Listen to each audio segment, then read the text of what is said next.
옛날 옛적 한국의 아름다운 담양에는 푸르른 대나무 숲이 넓게 펼쳐져 있었습니다. 이 숲은 세상의 끝자락까지 뻗어 있어 사람들은 이곳을 무한의 숲이라고 불렀습니다.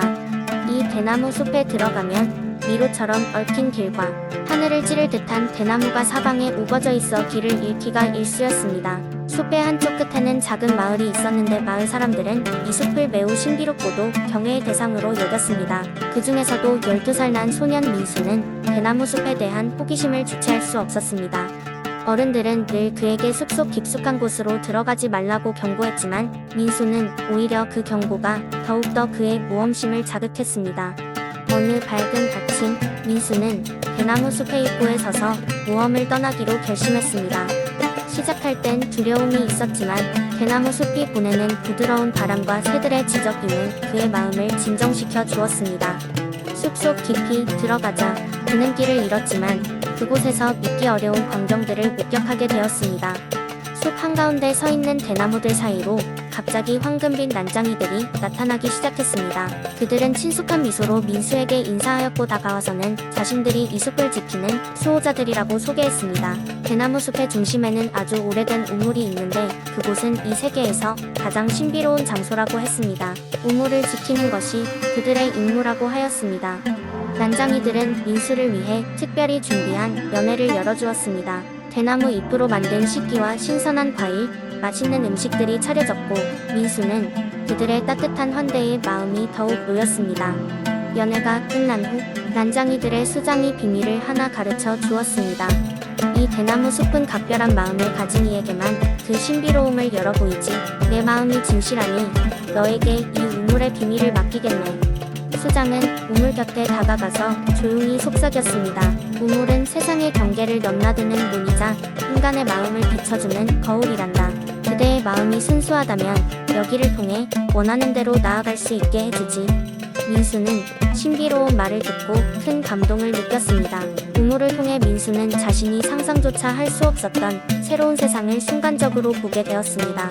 그곳에는 모든 생명체들이 공존하며 행복하게 사는 이상적인 세상이었습니다.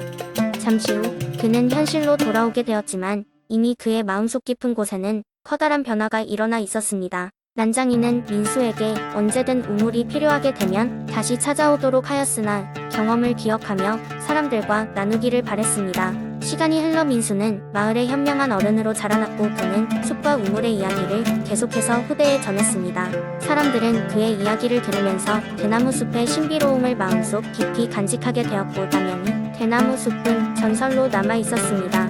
이렇게 담양의 대나무 숲 이야기는 아직까지도 사람들의 가슴 속에서 살아 숨쉬며 새로운 세대에게 호기심과 모험심을 심어주고 있습니다. 두 번째 이야기 한반도의 푸른 동해 쪽 태백산맥의 깊은 숲속에 감춰진 작은 마을이 있다.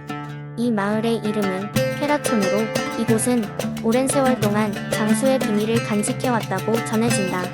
전설에 따르면 페라촌에는 영원의 샘물이라는 특별한 샘이 있으며 그 물을 마신 자는 누구나 100년을 생활한다지. 이 이야기가 어떻게 시작되었는지를 알아보자. 페라촌의 역사는 수백 년 전으로 거슬러 올라간다. 이 마을은 태백산맥의 산자락에 있어서 이방인이 쉽게 찾을 수 없는 외딴 곳이었다. 어느 날 몹시 지친 여행자가 페라촌에 발을 들이게 되었다. 그의 이름은 이도형이라 불렸으며 남쪽의 전쟁터에서 겨우 생명을 구한 후 새로운 삶을 찾기 위해 방황하고 있었다. 도형은 마을에 다다르자마자 친절한 주민들의 환영을 받았다. 마을에는 오래된 은행나무가 여러 그루 서 있었고 그 나무들 아래에 자리 잡은 작은 샘에서 맑고 투명한 물이 흐르고 있었다. 마을의 원로인 김할아버지는 그 샘물을 영광스럽게 소개하며 말했다. 이 물은 특별한 힘을 지니고 있으며 우리 마을 사람들은 이 물 덕분에 긴 삶을 살고 있습니다. 처음에는 의심스러웠지만 마을에서 몇 주 동안 머물며 지켜본 도형은 정말 마을 사람들이 놀라운 건강을 유지하고 있음을 알게 되었다. 노인들조차도 웃으며 농사를 짓고 떠들썩하게 노래를 부르며 충만한 삶을 누리고 있었다. 그런 장면은 전장에서 본 것과는 완전히 달랐다. 도형은 이 마을에 머물고 싶다는 강한 욕망을 느끼기 시작했다.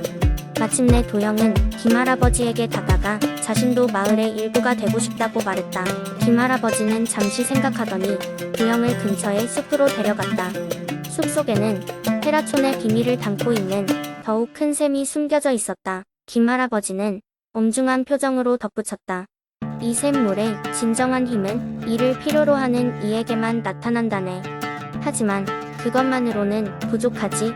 이 물과 함께 우리의 전통과 마음을 배우고 살아야만 한다네. 도영은 말없이 고개 끄덕였고 김할아버지로부터 마을의 지혜와 전통을 배우기 시작했다. 시간이 흐르면서 도영은 마을 사람들과의 유대감을 깊이 느끼며 그들에게 없어서는 안 될 존재가 되어갔다. 그의 삶은 평온함과 길한 날들로 가득 찼고 그는 전쟁의 고통을 점점 잊어버릴 수 있었다. 그러던 어느 날 외부 세계에서 헤라촌의 소문이 퍼지기 시작했다. 장수의 비밀을 찾으려고 수많은 사람들이 마을을 찾아왔고 마을의 평화가 위협받게 되었다. 하지만 김할아버지는 마을의 비밀을 지킬 결정을 내렸다. 그는 도영에게 중요한 임무를 맡겼다. 우리 마을의 비밀을 수호하고 이 물을 탐욕에 찬 이들로부터 지켜주게나. 그날 이후로 도영은 마을의 수호자가 되어 마을의 가치와 전통을 외부 세계에 전달하는 전령이 되었다. 그는 헤라촌과 그 비밀의 수호자가 되었고 마을은 다시 평온함을 찾았다. 영원의 샘물은 여전히 맑게 흐르고 있었고 그 이야기는 지금도 헤라촌의 후손들에게 전해지며 사람들의 마음속에 자리잡고 있다. 이도형의 용기와 헌신 덕분에 헤라촌은 여전히 장수의 전설이 살아 숨쉬는 곳으로 남아있다. 세 번째 이야기. 옛날 옛적 한국의 아름다운 울진 해변 근처에 작은 마을이 있었습니다. 이 마을은 바다와 산이 어우러진 자연의 한가운데에 자리잡고 있어 많은 사람들이 아름다운 경치와 신선한 해산물을 위해 찾아오곤 했습니다. 하지만 마을 사람들은 바다에 대한 두려움을 늘 간직하고 있었습니다. 간혹 바다에서 몰아치는 강풍과 긴 파도로 인해 어부들이 돌아오지 못하는 일이 생겼기 때문입니다. 마을 외곽에 호기심 많고 용감한 한 소녀가 살고 있었습니다. 그녀의 이름은 수연이었어요. 수연은 늘 푸른 바다에 대한 꿈과 모험을 갈망했습니다. 어느 날 그녀는 노을이 지는 해변을 걷다가 바닷가에서 반짝이는 진주 조개를 발견했습니다. 조개를 열어보니 놀랍게도 그 안에는 작은 향로가 들어있었습니다. 호기심에 끌린 수연은 향로의 뚜껑을 열었고 순간 상상할 수 없는 아름다움으로 가득 찬 용왕의 세계로 빨려 들어갔습니다.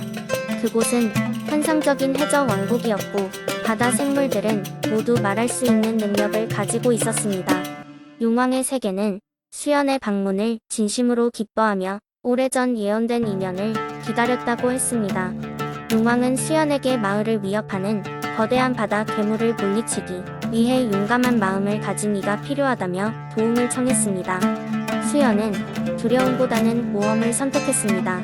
그녀는 용왕으로부터 특별한 비늘 가곡과 바람을 타는 힘이 담긴 목걸이를 선물 받았습니다. 이 선물들은 수연이 바다 괴물과 맞서 싸우는데 큰 도움이 되었습니다. 수연은 용왕과 그의 충직한 신하들과 함께 거대한 바다 괴물에게 맞서 싸웠고 긴 싸움 끝에 마침내 괴물을 물리칠 수 있었습니다. 이로 인해 바다는 다시 고요를 찾게 되었고 울진 마을의 어부들은 안전하게 바다에서 생업을 이어갈 수 있었습니다. 마을로 돌아온 수연은 이 이야기를 사람들과 나누며 그녀가 했던 모험의 흔적을 용왕의 세계에서 받은 작은 진주로 표현했습니다. 마을 사람들은 늘 바다를 두려움의 대상으로 삼기보다는 그 신비로움과 수연의 용기를 기리며 살아가게 되었습니다. 세월이 지나 울진 마을의 전설이 된 수연과 용왕의 이야기는 지금도 사람들에게 전해지며 바다가 주는 신비로움과 자연에 대한 겸허함을 일깨워주고 있습니다. 네 번째 이야기. 아주 오랜 옛날 완도의 푸른 바다 속 깊은 곳에는 신비로운 용궁이 살고 있었다. 용궁은 아름답고 찬란한 자개로 장식된 궁전으로 이곳에 사는 용왕은 바다와 육지의 평화를 위해 늘 애쓰고 있었다. 매년 봄마다 용왕은 완도의 주민들에게 풍요로운 어획량을 주면서 평온한 삶을 선사했다. 하지만 용왕에게도 한 가지 고민거리가 있었으니 그것은 바로 바다의 깊은 곳에서 잠들어 있는 바다의 숨결이라는 이름의 유산이었다. 용궁이 생성될 때부터 바다의 숨결은 시련을 겪는 모든 생명체에게 생명의 희망을 준다고 전해졌으나 아직 아무도 그 증가를 확인한 적은 없었다. 용왕은 바다의 숨결을 가져올 힘을 가진 존재를 간절히 기다리며 시간이 흐르기만을 기다렸다. 그러던 어느 날 완도의 작은 어촌 마을에 한 어린 소년이 태어났다. 그의 이름은 해찬이었다. 해찬은 타고난 호기심으로 가득 찬 아이로 항상 바다에 나가 소라껍데기며 해초를 주우며 놀곤 했다. 해찬의 부모는 그런 아들이 바다에서 재밌게 노는 모습을 보는 것이 즐거웠다. 해찬이 12살이 될 무렵 그는 바다에서 일어난 이상한 꿈을 꾸기 시작했다. 꿈속에서는 신비로운 푸른빛의 물고기가 그를 이끌며 바다 깊은 곳으로 향했다. 꿈이 계속되자 해찬은 꿈의 의미를 알기 위해 바다로 향하기로 결심했다. 부모의 발길을 이어 작은 배에 올라타 신비스러운 여행을 시작한 그는 바다를 가르고 나아갔다. 그의 여행은 순탄치만은 않았다. 파도가 거칠게 몰아치고 늦은 밤 바람이 사나웠다. 하지만 해찬은 포기하지 않고 꿈을 따라갔다. 얼마 지나지 않아 해찬은 사람이 결코 발을 디딜 수 없다고 여겨진 바다의 깊은 곳에 도달하게 되었다. 그곳에서 그는 푸른 빛의 물고기와 다시 조우하게 되었다. 물고기의 눈에는 온화함과 지혜가 깃들어 있었고 해찬에게 용궁으로 가야 한다고 눈짓을 보내며 그를 이끌었다. 해찬은 용궁에 도착하여 용왕을 마주하게 되었다.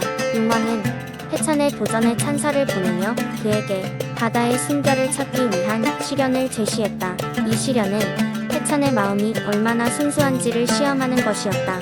첫 번째 시련은 순수한 사랑을 시험하는 시험이었고 두 번째는 용서의 힘을 시련이었다. 해찬은 부모와 마을 사람들에 대한 사랑과 바다를 오염시킨 자들을 용서하는 마음으로 시험을 통과했다. 마지막 시련은 자신을 위한 이기적인 욕망이 아니라 타인을 위해 모든 것을 바칠 수 있는 큰 희생의 결정이었다. 해찬은 마을의 어부들과 가족들을 위해 기꺼이 자신을 바다의 평화에 바치겠다는 결의를 보여주었다. 그리하여 용왕은 감동하였고 해찬에게 바다의 숨결을 내주었다. 이로 인해 완도 바다는 전보다 더 맑고 푸르게 변했으며 어획량도 전례 없이 풍부해졌다. 마을 사람들은 해찬의 용기를 기리며 그를 오래도록 기억했다. 이 사건은 후세의 전설로 남아 완도의 아이들에게 소중한 교훈을 주었다. 바다의 숨결은 우리 안의 용기와 순수를 상징하는 힘이자 자연과 함께 살아가는 삶의 중요성을 일깨우는 소중한 유산으로 완도 바다는 계속해서 그 숨결을 간직한 채 푸르고 찬연한 빛을 발하였다.